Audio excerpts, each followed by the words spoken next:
Hello ladies and gentlemen, and welcome to Purple Line Plays. As you can see, we are in Car Mechanic Simulator 2021, and we're taking a first look at the electric car DLC that's now available on Steam.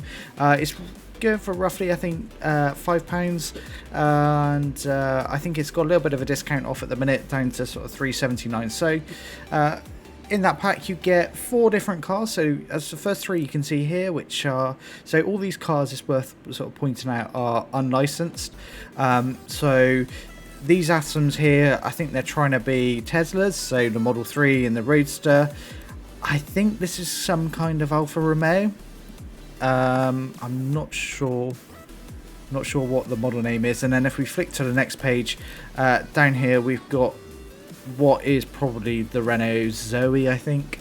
So it's a little bit like consistent with the rest of the game, where we've got obviously cars that are, you know, we've got the fake versions of the cars. So we're going to take a look at each car that comes in the DLC. We'll have a quick look at it, see what it's about, get a bit of a feel for it, and then probably head over to the workshop and get a bit of a closer look at one of them, and maybe even take it around the racetrack. So first of all, let's jump into the Atom 330, which I think is trying to be a Model 3 Tesla. It's pretty obvious, actually. But I'm not... this white doesn't do it any justice at all. It really doesn't. So let's jump... Let's make it a nice red. Red, I think. Red suits this. Yeah, that's a lot nicer. Definitely. Yeah, no, it looks good. And you got to say, it's probably very true to life in that it, you know, looks like the Model 3. Got a nice big panoramic roof. You know, a lot of glass there. So I expect that's quite nice to nice place to be sat in, perhaps on a, you know, bit of a long journey or something. Yeah, no, I think it's, you know, not much to say. Looks like a nice classic car, doesn't it, really? So let's open everything up so we can see a bit inside. As you see, the big sort of iPad style multimedia screen that comes with it, but we'll have a look at a bit more on that in a minute. Obviously, boot space isn't as good as what you probably get on a normal car, given that the motor is situated at the back, which brings you on to here, which is obviously, you can see that, you know, in a normal kind of combustion engine car, this is where the engine would be, and you get a little bit more storage, so kind of makes up for the reduced space in the back. And yeah, it's not really much to look at other than, you know, point that you fill up the windscreen fluid and coolant and so on. Yeah, that's you got to say, electric cars are a lot more low maintenance, but, you know, is the technology quite there yet? I don't know. Leave me a comment if you think it is or not. Let's close everything up, and we'll have a look at it. You know, looking all nasty. Yeah, just give you a bit of a feel for what it might look like if you find it in a barn or at a junkyard or something, like scrapyard, whatever you want to call it. Something, yeah, not good. Let's get it back to looking fresh, and we'll jump in the driver's seat here, so you can see a little bit clearer that iPad style sort of screen in the middle that gives you, yeah, a lot of information and sort of your control over the car. Other than that, it looks really quite minimalist in here, and you can see that big panoramic sort of roof, which is just all glass. Looks excellent. Yeah, no, pretty, not much else to look at, I don't think. So we'll jump out of here and we'll jump into the next car, which is again another Tesla, but it's trying to be the Roadster this time. So yeah, this definitely looks good in the red. I'm a fan of this. So this is, I think it's around sort of 2006. You can see down the bottom there. So this is kind of, I think it was one of Tesla's first, if not the first model that they released. So it was kind of early technology in terms of the kind of modern era electric cars, or ones that are, I mean, electric cars were around in sort of I think it was the 80s or 90s, but I guess technology back then, you know, wasn't quite what it is today. Let's open everything up, see what we can see. And we can go a little bit more in the front. We can see a couple of radiators here again, just your fluids. In the back, wow, that is a small, yeah, small boot. I guess in kind of here where my cursor is probably where the motor and perhaps the batteries are located. Can we get? Can't quite see. Yeah, you can kind of see just there, just underneath. And that's pretty standard. Let's just change up the colour. Blue, nice blue, suits me. Let's shut everything up again, just so we can see it properly in that blue colour. Yeah, that looks nice. That's more like it. Definitely good contrast with the sort of the black interior. I like that. Let's get a bit of it looking nasty. No one wants that. It's very funky headlights. Very thin. Oh, I do like them though. I like them. Let's get it back to normal, and we'll jump in the passenger seat. So yeah, so kind of trying to be a kind of convertible sports car, which is pretty cool. This is obviously how the iPad style screen that they're so kind of synonymous for now is started off, but yeah, pretty standard interior for the that kind of era of car. So yeah, nothing to complain about there. Let's jump into this, what I think is probably the Alfa Romeo, and I have to say this is it is a really beautiful looking car. I think generally all Alfa Romeos usually are. I think yellow does it absolutely justice here with the kind of it's kind of chrome rims, but you can see the Alfa Romeos are always very kind of curvaceous. They're always nice to look at, and I love this sort of back end with the light going all the way across. You're starting to see that more on the Audis these days, but yeah, very odd not seeing some sort of big tailpipes or something here. Obviously, you don't get that with the electric car. Yeah, big fan of this, big fan. So let's open everything up. Again, very similar, not much to look at, you know, in a way of an engine. It's nothing up here in the front of the car. You've got a bit of a radiator and you can see some of the brake servo and pump and fluids, but again in the rear, is, you know, I'd imagine behind this is where the electric motor and the batteries are located. You've got the regular kind of battery that powers probably the rest of the ancillaries or the accessories in the car. Yeah. So yeah, I don't see the point of the grills on here. You tend to get that with something like a, you know, if it was a rear-engined sort of car and it's throwing out a lot of heat, but you can't. No, I'm not a fan of those fake grills, if I'm honest. Let's jump in the actual car, or in just sit inside it. And we got, you know, pretty standard, nothing to really write home about. Again, another kind of sports car, convertible. Well, not convertible. I don't know if this is convertible or not. I don't know. If someone knows, let me know. But yeah, I guess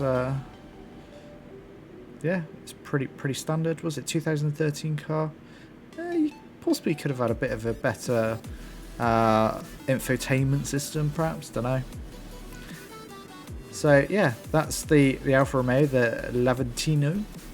I probably butchered that. And then we'll go on to our final one, which is here, which is the Easy, which is, if we're being honest, it's the Renault Zoe, I think. So again, this is slightly different, being sort of a city car. So we've probably got the engine actually up front this time. I'm not. The blue isn't doing it for me. Let's jump into. Let's put it black. Yeah, looks a lot better in black, I think. Yeah, definitely. All right, 4-door or 5-door actually, should I say? Pretty cool. Let's so we can actually get a bit of a better view here of what the electric motor looks like. It's not covered by, it's not covered up in like the other 3 cars that we just looked at. So as you can see, it's a lot more simplistic. But you know, is it as appealing as internal combustion? I don't know. But from a from a technology point, it's where we're going in the future. It's the right thing, especially with sort of climate change and whatnot. So yeah, it's sign of things to come. Obviously, a lot more low maintenance, but you know, it's pretty cool to see the engine. It'll be interesting to see when we get into the workshop how much of it we can sort of take apart and what's included or what can be repaired. So that'll be interesting to see. That's pretty cool. Let's have a look at the rest of the car. Pretty standard, what you'd expect from a city car. You know, pretty big, fairly biggish boot, and then yeah, interior. Nothing really other than what's under here. The rest of it's pretty standard, I'd say. Let's shut everything up. Let's get a bit of a.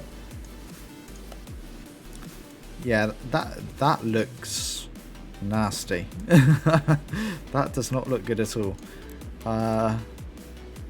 Almost, yeah. The rust is horrible.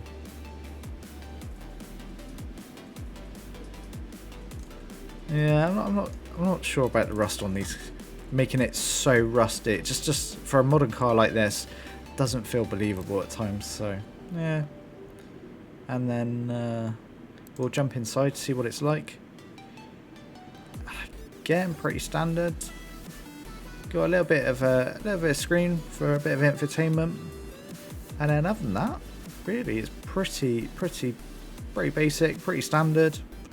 Nothing to really write home about. So that was the Easy, or the Renault Zoe in my mind, and I think what we'll do now is just jump into the workshop, and we can start to have a little bit of a closer look at the mechanics of an electric car. So I'll see you in just a very short second. Okay, so we've got the 330, or the Model 3. I'm going to call it the Model 3 because that's what it is. In this nice black colour here. It looks pretty smart in black, I think. Pretty nice. What we'll do is we'll move the car into the workshop, get it on the lift.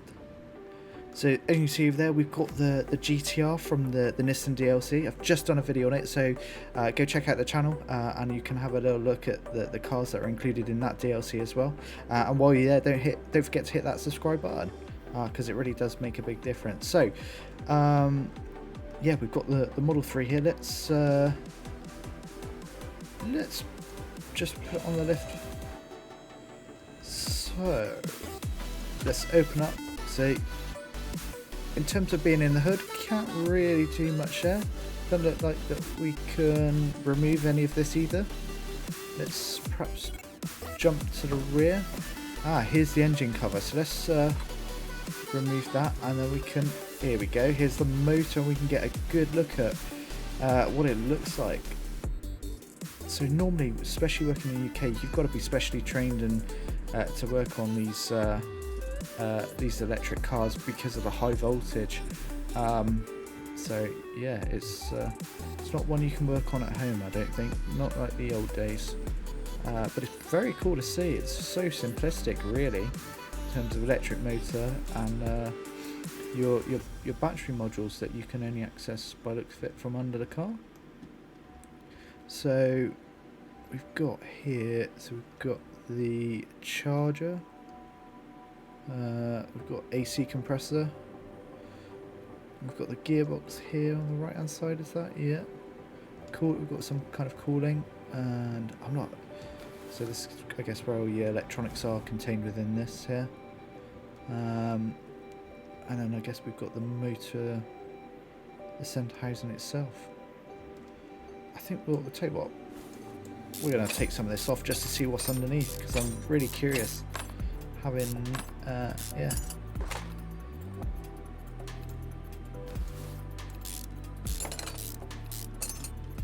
Interesting to see what's inside it. I will put this all back together at some point and Nice working on the rotor itself. What else have we got going on here? Stator, center housing. Yeah, it's pretty cool. It's can we? No. Only under. Can we get from the underneath? Pretty cool. Let's just have a look at the battery modules again. That's only from the other side. What have we got up here at front? Just a couple of radiators. Again, nothing. It's very odd to see that, you know, traditionally most cars have everything up at the front end, whereas yeah, it's all down the back now. What we'll do is we'll just mount everything back up while we're here, because we want to take it out on the racetrack after we've had a good look around. So get that cover back on.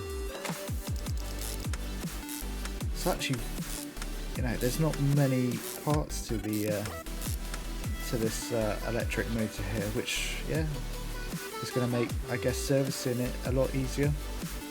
Right, let's just pop this up a little bit further so we can get underneath.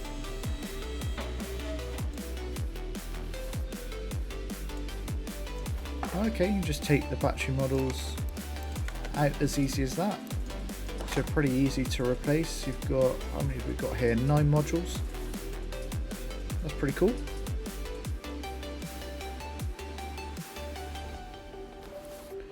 It's really, yeah, really simplistic. I'm really surprised. Right, cool. And then obviously you can get, so you can see the motor a little bit better. It's a little bit easier to access from underneath. Yeah, very cool. Let's drop this down. And I guess kind of diagnosing it is going to be a lot easier, I would imagine, with fewer components. Let's put the engine cover back on. Cool. Come on.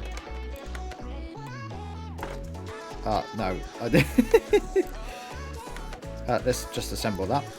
Didn't mean to take the.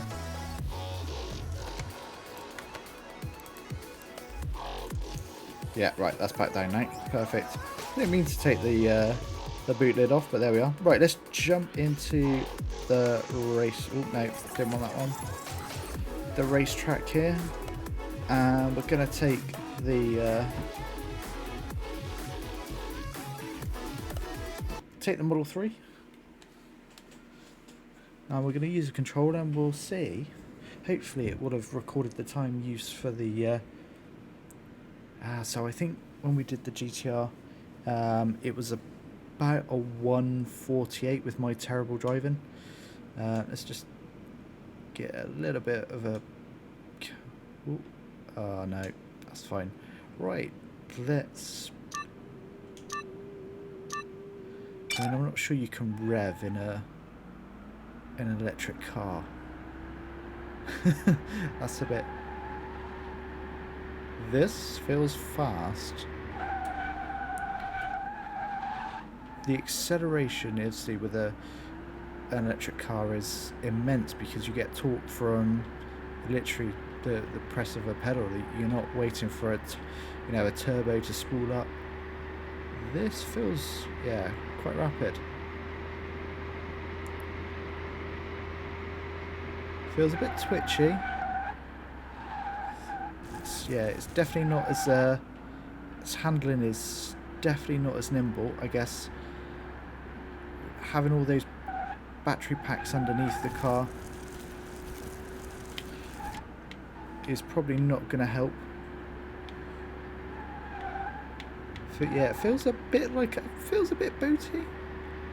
Yeah, not very responsive. Definitely a very different experience. Brakes are good. Brakes are good. Now we'll power off down the Down the road we go, down the straight. Off. Yeah, I'm not a fan of this handling. As you can see, oh, I'm just terrible at driving. I mean, either one works. Again, let's get some good speed going up here.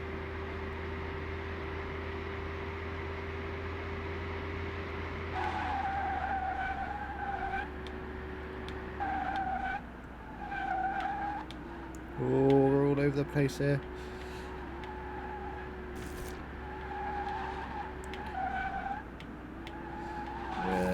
Oh, this is cutting the corner. Why not? Oh, we're going to crash. No, he's kept it. He's kept out of the wall.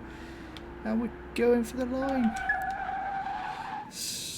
I want to continue for now. Yeah, no, so that's really interesting. Very, you can tell the car is heavy.